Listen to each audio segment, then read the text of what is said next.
However much we celebrate the 981's mechanical majesty, some fantastic engines, a sweetly balanced chassis and awesome exhausts, it is, like its contemporaries, fundamentally a car managed and controlled by computers.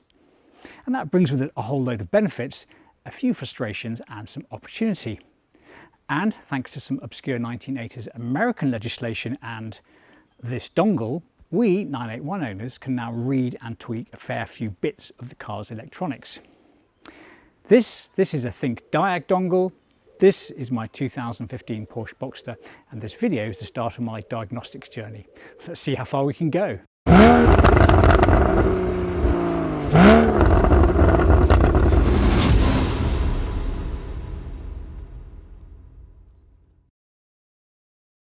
Welcome to Project 981 and welcome back to the channel. So it's the mid-1980s and the California Air Resources Board introduces new legislation that requires all vehicles sold in the state from 1988 onwards to have some basic form of onboard diagnostics. Now, the original intent was to monitor and manage exhaust emissions, and actually the first consequences of that legislation was the helpful but not so helpful onboard engine check light.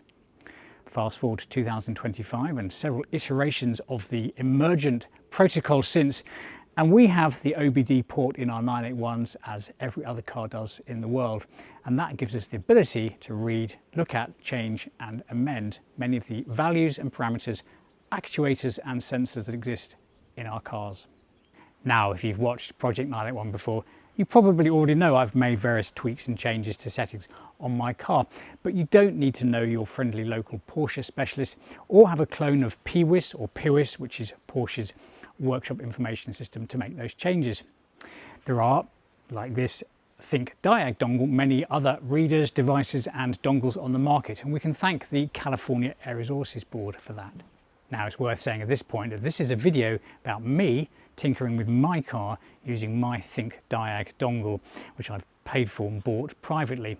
This is not an instructional video, and I should say that if you change anything on your car, my video doesn't warrant the consequences of you tinkering with your own car. So if you do get stuck in, it's at your own risk. Okay, with all that said, let's make a start. So what do you need to make all of this work? Well, you need to buy the dongle. Here it is, and it does look pretty much exactly the same as what's in the box. Then you're going to need the ThinkDiag app and a device to run the app on. Now, the app runs on Android or iOS, that's the Apple iPhone, though only the Android app unlocks the dongle's full functionality. And if you want to use the Android app on a tablet, here it is, rather than a phone, you need to side load it. Side load the app, which is a fancy way of saying you need to download and install it directly to your device rather than via the Google Play Store. Here is the app. Let's fire it up. And that is the opening screen.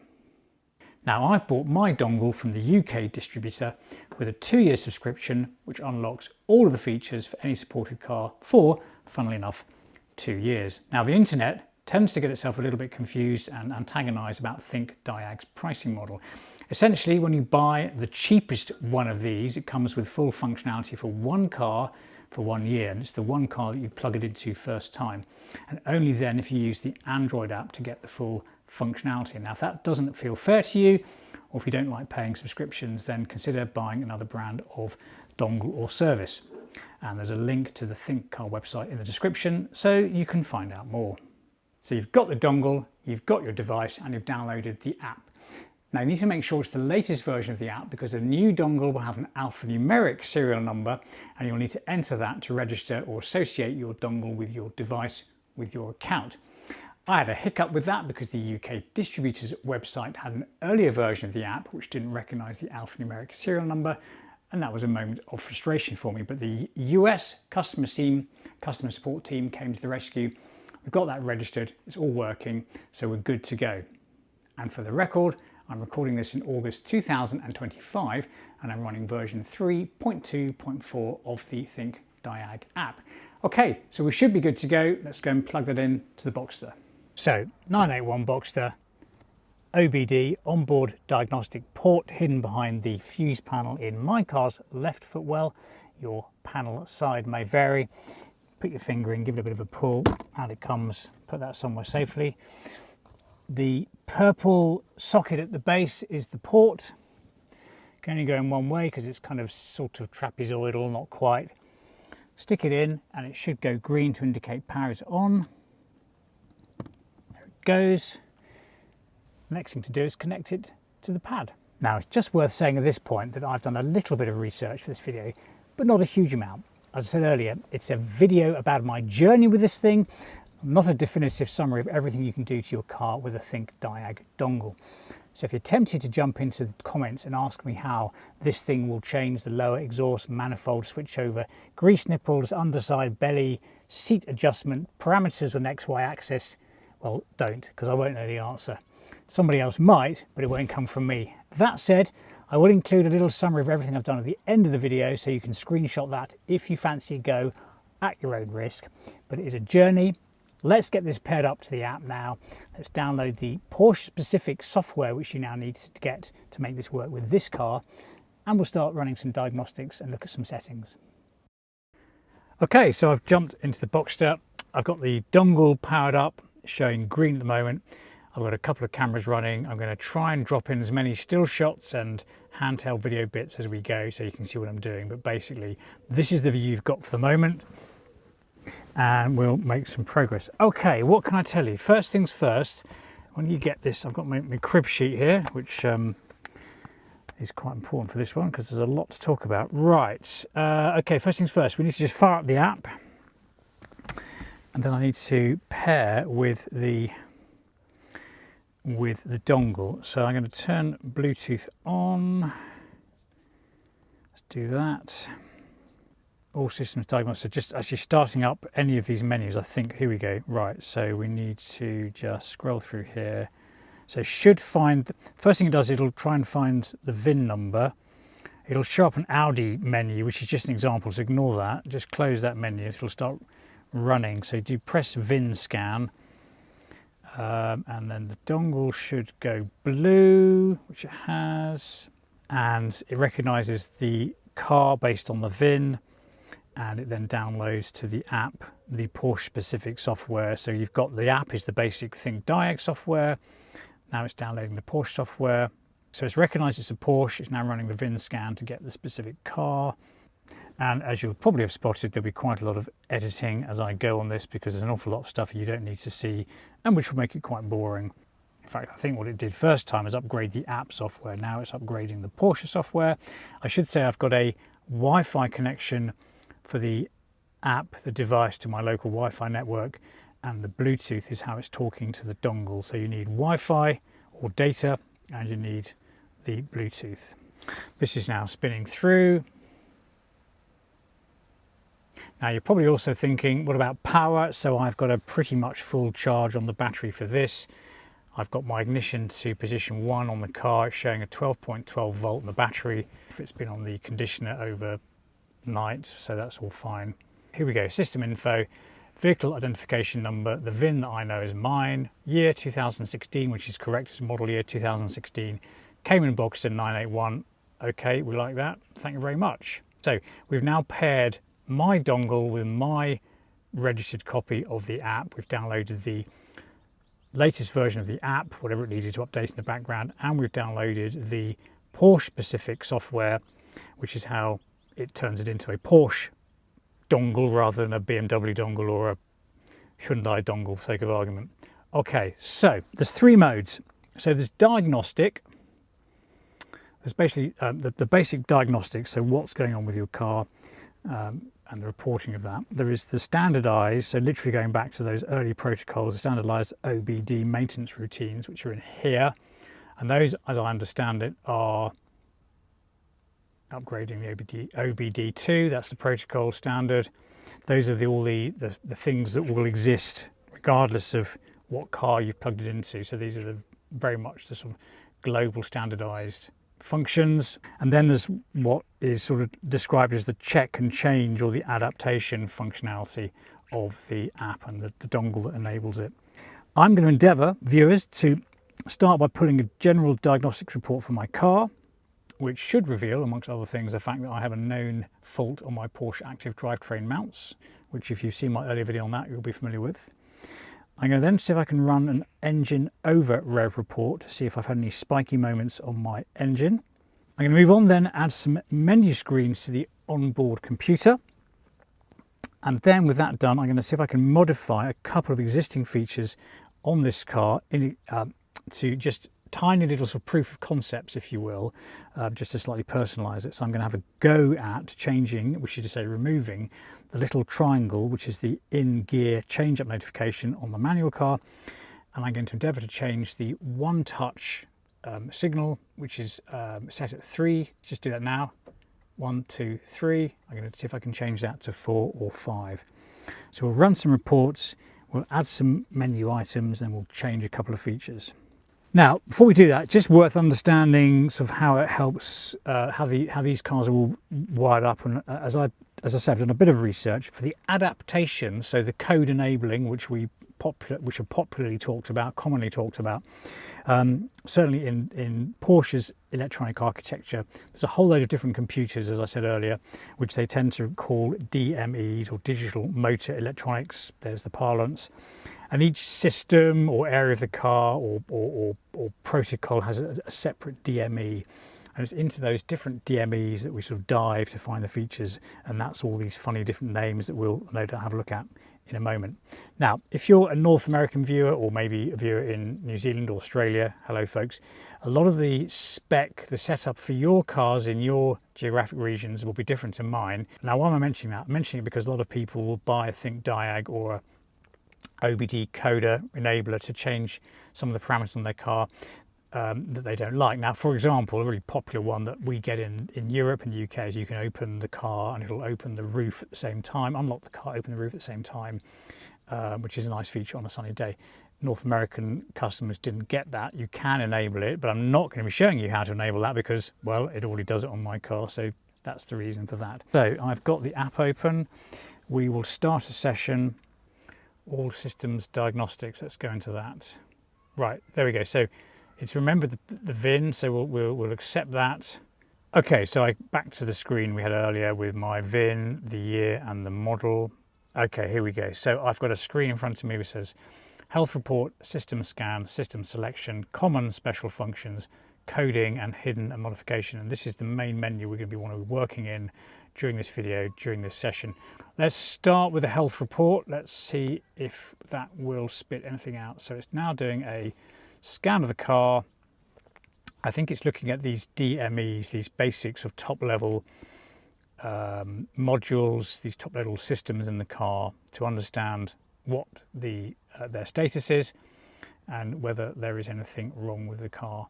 Now I have done this before. I did one little practice run before I started the video, and it does throw out a couple of curious little errors, and I think it's because the car is sat with the door open, the handbrake on, and a few other things. So let's see what comes out of this. Now, it's worth saying at this point that my car has not long been plugged into an actual POIS system when I had the cruise control added. If you want to watch that video, go and find that. So we know that there's basically nothing wrong in the background of this car. I've got one, if you will, official error message on my screen, which is in the onboard computer screen, which we know has arisen from the dynamic engine or the dynamic transmission mounts being wrong. So not sure how this works. Right, parking brake, PASM level control, front end electronics, rear end electronics. Normal 16. So right, so the top level here says that the abnormal is steering wheel electronic. That'll be a DME or system. Electrical parking brake, PASM level control. That could be one of the little sensors, but there's no error message on the car. Front end electronics, quite vague. Rear end electronics, equally vague. But apparently normal, and I won't list all of these, starts with supplemental inflatable restraint system, the SRS, the airbags, gateway, engine control, instrument cluster, air conditioning, park assist, and on it goes. So let's now see if we can run a report on that, which hopefully will unpack those 5 abnormals and give us some details. 6 issues for vehicle body system. Front lid light faulty, which is well, it works, so that's curious. PSM speed signal implausible, so that's Porsche stability management apparently has an implausible speed signal. Here we go, left drivetrain mount pressure sensor short circuit to ground. So that is the confirmation that it's the left-hand drivetrain mount in my car that has had a hiccup, which is exactly what we know from the POIS system at high performance and also from the screen on the dash. Drive away release not available. I think that's literally because it's got the electrical handbrake on. Coding, goodness knows what that is, and PSM speed signal implausible again. So, I mean, make of that what you will. So as far as I can tell, based on POIS and what the car's telling me, the only thing that is wrong with the car, apart from the door being opened, is the fact that the left-hand side, so left-hand side, driver's side, active drivetrain mount has failed, which we knew. So that's cool. Ah, this is interesting. Right, okay, so the PASM, Porsche Active Suspension Management, is associated with the drivetrain mount, so that we can rule that out. The rear end electronics is PSM speed signal implausible. I'm not entirely sure that's a biggie because I think that's a quirk of the, might be a quirk of the drivetrain mount. Steering wheel electronic, I think that is, it could be a reflection, just as coding, that could be just a reflection of the fact I had the cruise control added. Everything else is fine. I'm going to generate a PDF. We can have a little look at that in the edit, but it's basically it's listed, well, it has lifted, it's lifted the coding errors, it's listed them and tells me roughly what those are.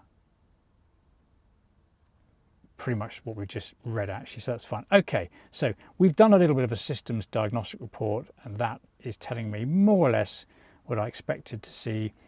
I'm not going to get too worried about some of those other things because the car hasn't flagged them up as being a problem, just perhaps a variation from what it expects, given that I've got a failed drivetrain mount, I've done some cruise control. Who knows? I think we're fine. Right, so let's see if we can run an over-rev report. Now, I've got in front of me on my iPad a document which I've downloaded from Renlist. It's the coding guide by Ken G and Croc 2.0 version 2. Thank you, gentlemen or ladies. And we're going to see if we can follow these instructions. So back into the all systems diagnostic, we've got the VIN selected. The trouble is when you follow online instructions, and I'm consciously aware that I am contributing to the online instructions as well as using the online instructions, some of the language is a bit different. So go into system selection, which is the third item down, system selection. Go into the DME, digital engine electronics. Now this is where it's fascinating because it's like, well, I don't have a digital engine electronics specifically. Scroll through a lot of other things. So these are the DMEs, so front camera, reversing camera, lane change assist, emergency call, sound symposer, convertible top, driver's door, passenger's door, right headlight, left headlight, and so on.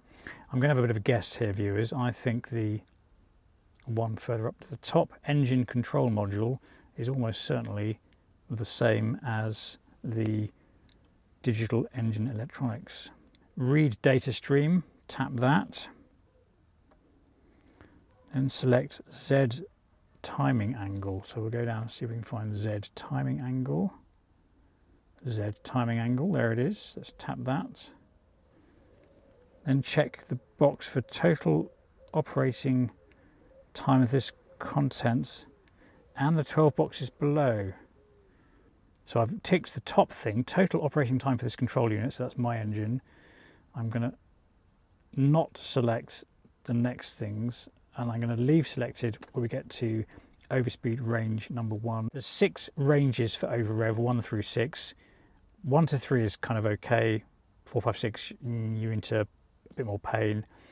And each range has a number of ignitions and operating hours, so how many ignitions and how much time spent in that range. Right, let's tap on OK and see what we get. So, ladies and gentlemen, done live on YouTube, or live as far as I'm concerned. Total operating hours for this control unit, my engine, 1,591 hours. Okay, here we are. This is very transparent. Overspeed range, number 1, number of ignitions, 158. 158 ignitions in range 1. Operating hours, I'm guessing this is when that happened, so 1,493 hours. I have a half sneaky feeling I know when that was. Overspeed range 2 ignitions 0, overspeed range 3 ignitions 0. So there we go. I have just run an over-rev report on my 2015 Boxster. I have got ignitions in range 1, which as far as I understand is basically when you get up to the rev limiter. So going to the rev limiter will give you some activity in range 1. I have nothing in 2 to 6, which makes me very happy. Now I should also say at this point that when I bought the car from Harbour Cars in 2023, they ran an over-rev report and I think it said basically the same. So now I'm saying it out loud. I'm actually wondering whether those revs were done by a previous owner. No matter, we don't have an issue. Happy days. Right. Okay, let me regroup. We're going to move on to some onboard computer tweaks at this point. Okay, so some good news on the over-revs, and we've run a basic system diagnostics, which has thrown up the one error that I was expecting and a couple of other ones which I don't think matter.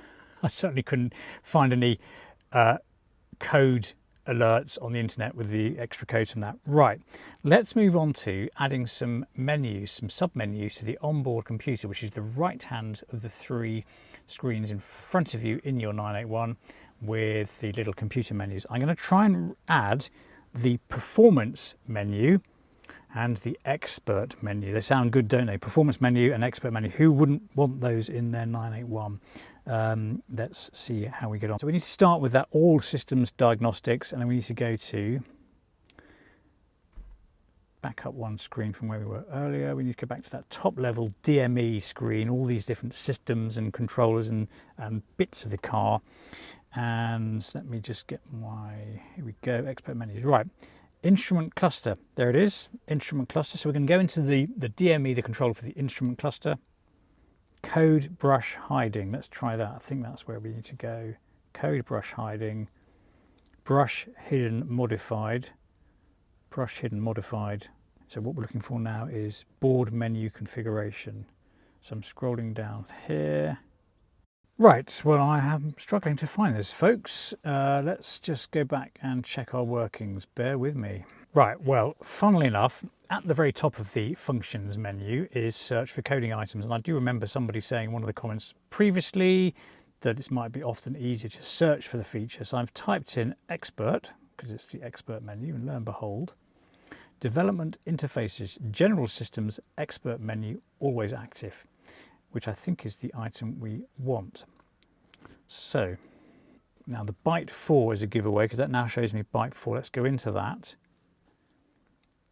So the initial value is coded to 0. I want to enable it. So I'm going to go into I'm going to tap the top one, slightly counterintuitive. I'm going to select 1 and I'm going to write that code. We've got 3 bits on the development interface. I have changed the coding value from 0 to 1 on menu configuration byte 4x menu. I think that just turns the menu functionality on. Let's now see if we can get it to display all the time. Let's go from no to yes. So initial value no. Let's now write code for yes. Well, I said it was a journey, boys and girls, ladies and gentlemen. I am not seeing the expert menu yet. Let's keep going, shall we? Okay, is it in this bit? It is in this bit. Right, success, boys and girls. So if we come back to the standard screen, which is vehicle, where I've got water temperature, oil temperature, and so on, go into that, go into settings, and in settings, at the bottom of settings is expert menu, and in expert menu, I have now got all of my valid things. I've got the info version, which is some amazing series of bits of data. Display extent. Now, I should have said at this point, so it's all in German. Let us turn everything on, come out of that. Active values. Now the car is off and cold, but we have some active values. So for example, I can see our active live fuel consumption, which is no litres per 100 kilometres. Speed 0 kilometers per hour. So again, just saying it's all in German, it's all in metric. Outside temperature 26, coolant mit temperature 27 degrees, which is correct because it's been sat here for about an hour and a half. Oil stand 25%. And then we're into German. I will have to to do some translations of. Lots of stuff. Right, the good news is we have managed to enable that. So, quick recap. We're into the brush hidden modified menu, and then we searched for expert, which spat out 3 parameter values. Those 3 values being expert menu always active, expert menu active when terminal off, and board computer menu configuration byte 4. So the first thing I did was turn byte 4 from 0 to 1. That told the car that I want to use the expert menu. I then used expert menu always active, which effectively took the expert menu functionality and enabled it in the computer screen. And then because my car is not running, the engine's off, I had to then turn on the third one, which you'd want to do anyway, which basically displays the engine expert menu when the ignition is off. So if you've come to a halt after a drive, you're on the driveway, you turn the engine off, you can then still see some of the legacy values as the engine cools and so on and so forth. Good news, we've got the expert menu enabled. I will try and drop in some of the translation for the German in there, and I'm hoping to do a little drive at the end of this video to show some live data. So performance menu, back into the instrument cluster and back into board menu configuration, which we know we have to get to by going to code brush hiding, brush hidden modified, right, none of those, search for coding items, let's search for performance, board computer menu configuration 7, performance display, set to 1, it should be at 0, it is at 0, so we'll change that to 1. Now let's just have a quick look actually. So if I go into, let's see if that changes anything. So settings, display, menu scope, performance. Okay, so that single change has added the performance menu. If I now select that and come out of there and come all the way back out to the main menu, I've now got vehicle, trip, TPM, performance, and I can see a torque curve. If I push away now, nothing happens. So I think you can toggle between performance and power. Let's see how that works. Yeah, so I've only got the torque display. I think you can change that to power. Can't work out how to do that, but we've enabled the performance menu and I've got a little torque curve, which will be quite fun to look at. Okay, so we have done general report, over-rev, expert menu, and I've added the performance menu. I managed to get the torque screen up. Might come back next time, see if I can find the power curve. So that leaves the last 2 things to do in this video, which is to remove the upshift triangle which appears in the center console when you're in a manual car and the car wants you to change up a gear to be more economical. Remove that.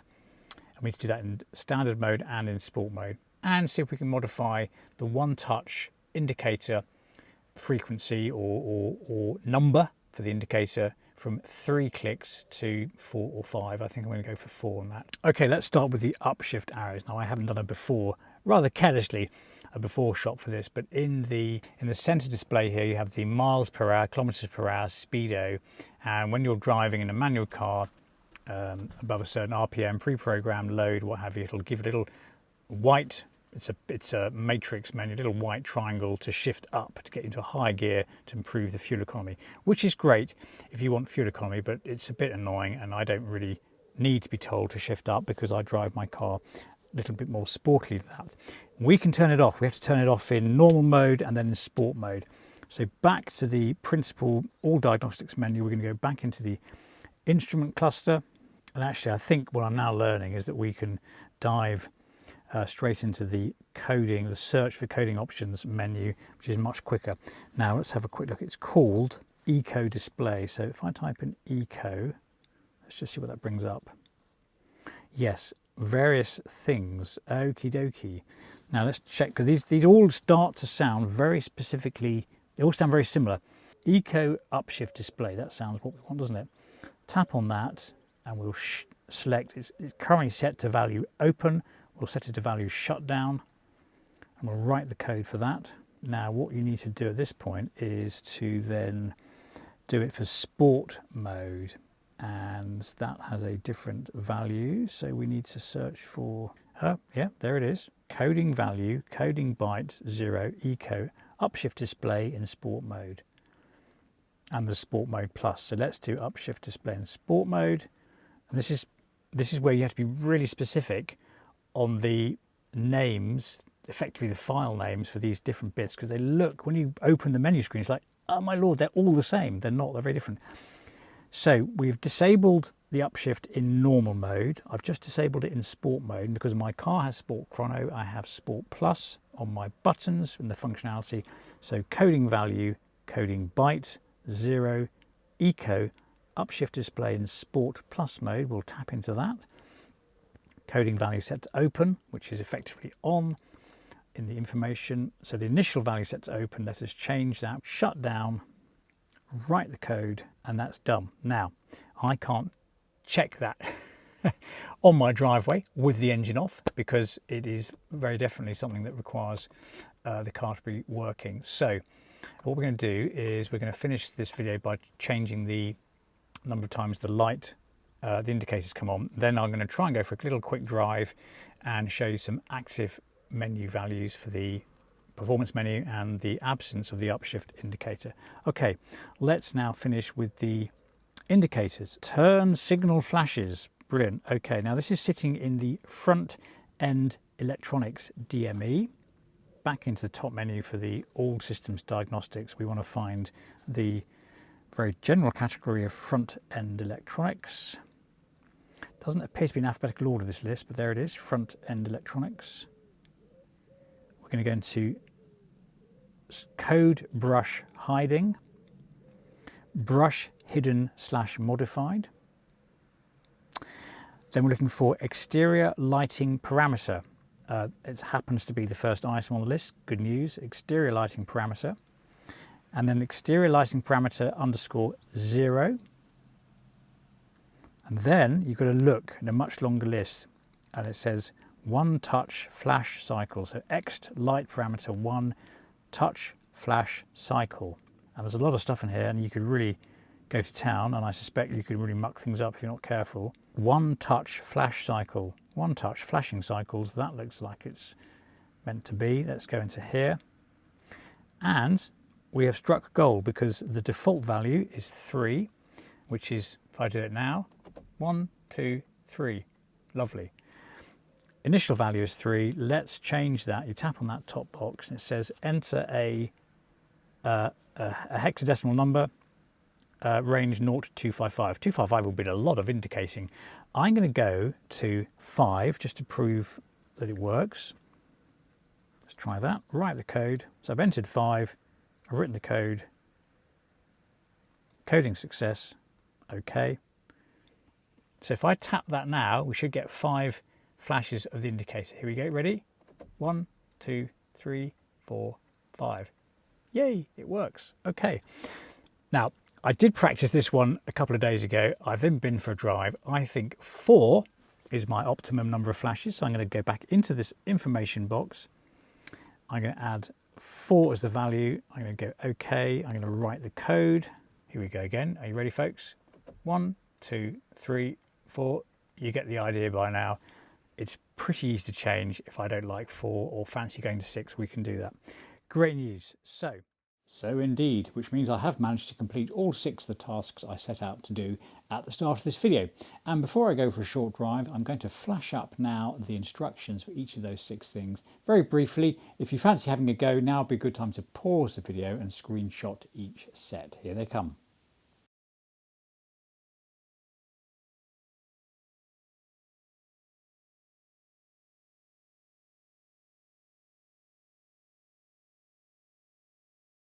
So lovely little end of day outing as part of this video.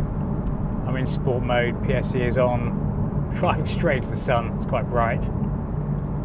And I'm going to very shortly demonstrate the complete absence of the upshift arrows, which is excellent, and proof, if it were needed, that you can change things on your car relatively easily. So this is a local village that I'm going to drive through. Oh, bloody hell. It's a little Ford KA convertible that was taking a confident position down the middle of the road. Don't see many of those these days. Right, okay.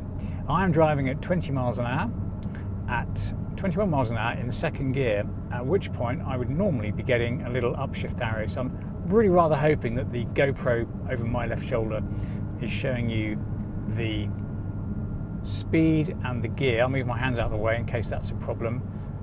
Second gear, 21 miles an hour. If I go up to 25 miles an hour, we would definitely now be getting the little white arrow saying change up. So that's in normal mode. Let me put it, oh, we're in sport mode. There we go. I've got this the wrong way around. Let's go to normal.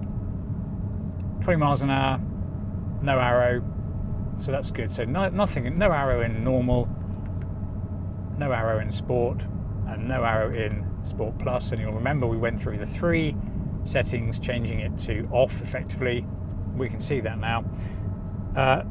We're in Sport Plus, we've got a bit of empty road. Now will be a good time just to let the engine run out a little. Here we go.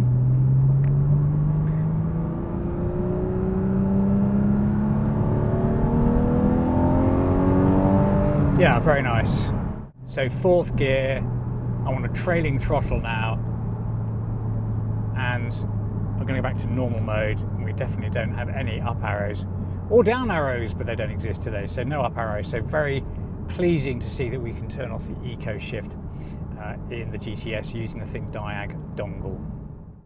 Here is me back on the driveway with the engine running, so we've got some live data. So here you can see my onboard computer display. So that's my sort of main vehicle menu, which I have configured to show coolant temperature, oil temperature, oil pressure, and battery voltage. Those will all be familiar with you. And that little triangle at the bottom is because my active drivetrain mounts are kaput. That's the subject of another video. Do go and have a look at that if you like. Okay, what can I show you first? Let's go. So if I push the bottom right hand lever away here, that's how I control this on my car. Info, oil measurement, limit, settings. And there we go. Right, go down to settings. Let's go and have a look at the expert menu. There it is. In we go to that, push away, version info, display extent. Okay, let's go to the display extent. So this is how you turn on, and actually we're starting at the bottom. So let me just flick up all the way to the top. Right, so at the top, we've got all the things that you can turn on, which is to say to display. And I'm going to scroll down through these and hopefully overlay. Actually, I might overlay it on the live values, but you can see there's a lot in here. I've turned everything on, so we can see those when we go into the live value. So that's disabling and enabling those. So I'm going to push away from there, come back out, rather pull towards, hang about, I've turned one off, didn't I? Select that, pull towards me to come out. Now down to active values. Okay, let's have a look. So bear in mind we are on the driveway with the engine running. So top of this is, I think, the live fuel economy, so live fuel consumption. Now this is all in metric and German. Therein lies the challenge, hence my overlay hopefully. And the German, which is to say the continental European fuel consumption sort of standard, is litres consumed per 100 kilometres travelled. So a lower figure is better. And here you can see it's 0.1 litre, so 100 centilitres of fuel consumed over 100 kilometres while, I don't know, while idling on my driveway, but that's basically your fuel economy. Kilometres per hour is speed, and you can see that corresponds to the 0 there, so that makes sense. Oil temperature 84, coolant temperature, this is my rough German 101. Oil level I think is 50%, we might check that in a minute. And then these further values as we go down, Oil Rück, Tank Rohr, my German is poor. I think tank capacity, tank empty, tank full, don't know. There's some more fuel economy figures here. This could be averages. There is, I think 180 is the range to empty. You'll see that that's indicated at the top as 112 miles. Outside temperature 20, oh no, awesome temperature, it's different to that. So that's 25, that's 23.5, and that's almost down to the bottom there. So oh, that must be the rev. So that's a really, really accurate revometer. Tachometer. So the tacho, I'll just spin over there, sort of showing, there you can see is, what is that? That's nominally 2, 4, 6, 8, 10, 6, 7, it's showing sort of 7. And then if we look at the actual value, well, there it is, 687, give or take. So that's pretty good. And then the bottom is, I think that's engine runtime, not quite sure. Good, so that's the expert menu. Now back at the vehicle menu, let's now see if we can see the performance menu. So I did have another go at this and I've got it working. So for the performance menu, go to settings, which is there, go to display and go to menu scope, and in here now at the bottom we have performance menu. And I should add that you can also enable the G-force meter and the gear shift assist. I'll show you those. So I'm going to select that and come back out. So that now turns on the performance menu in my menu scope, which is this. So if I come back out to there, there's vehicle. So if I go up, there's performance. I also have, for example, trip and tire pressure. And there we go. Now, what I discovered, so there's 3 things you need to do to get this to work. You need to, I'm just going to reset the screen there, you need to turn on the functionality, which is to say enable the performance menus. Then you need to enable those to be in scope within the computer. And then you need to be able to turn on the feature that allows you to toggle. So in this one, I can now push away. You can toggle between performance and torque. That then brings up a torque menu. And if I go back to the performance, which I think is analogous to power, you then get the performance menu. However, ladies and gentlemen, having just been for a drive with these enabled, all that happens is the orange bobble just sort of floats along the bottom. It doesn't go up the curve or in the curve, it just goes along the bottom to the same value as the engine rev. So I guess it's sort of showing you how much performance is available at different engine speeds and what your engine speed is. Let's look at the torque curve again.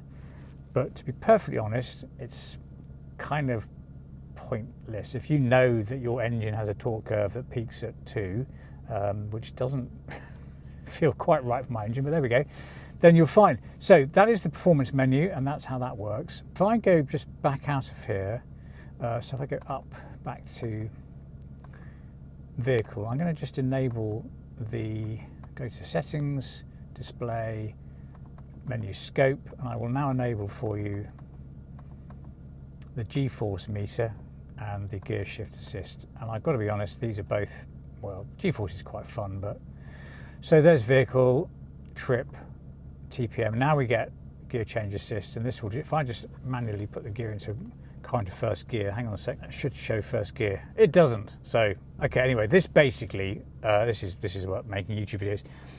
That is that little window there indicates the gear. So 1, 2, 3, 4, 5, 6, 7 in a PDK, and you literally get the same number here. So it is, all it's doing is showing the same number. This doesn't go up to show you revs. I don't think, it just shows the number.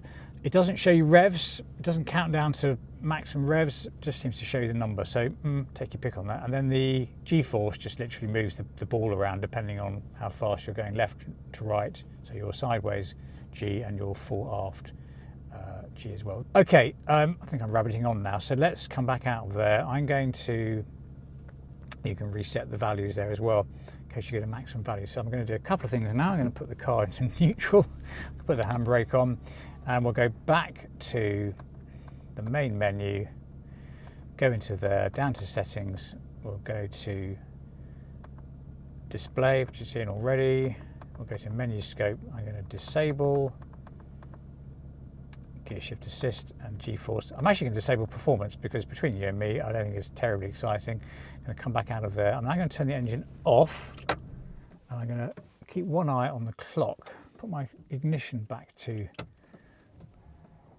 level 2. We'll just have a very quick, so there's the, oh, there we go, we know that. And you can see actually that the water coolant temperature is above the 90 that it normally shows. So you can see from just having sat here idly, the car is now getting up to a higher temperature, and I've done that change in PWIS actually, which shows the true water temperature value, coolant value. So you can see that working there. Battery voltage just dropping away slightly. Good, okay, that is all working quite nicely. We'll have a quick look at the oil, which should be there or thereabouts. We've got to give it another 20 seconds. So oil in this car is a bit of a faff. You have to get the engine up to temperature, park the car, level and flat, turn the engine off, and then you push away with the controller in the vehicle menu to get that one. There's oil measurement, so we're coming up to the minute. So let's just push in there and see what we find. And it looks as though I need to top my oil up, but 2 bars, so that's not too bad. That'll see us through another day at least. Okay, that is the run through on the changes to the performance menu and the expert menu. let's crack on. Now, it's worth just repeating, there are some links in the description to this video, various resources to help you get started if you fancy having a go, and hopefully this video has at least demonstrated why owners such as myself and others do get into OBD readers and dongles, because it is comparatively easy to do at home. That's part of the appeal. And if you fancy seeing how I changed the steering map on my car from GT3, that's 4, GT3 to GT4, then there's a video on that on the channel as well. And I'll be doing more with the ThinkDiag dongle on the GTS as I figure out more of the options and how I want to further personalize my car. So do stick around for those. But as always on Project 981, thank you for watching this video, and I look forward to seeing you for the next one.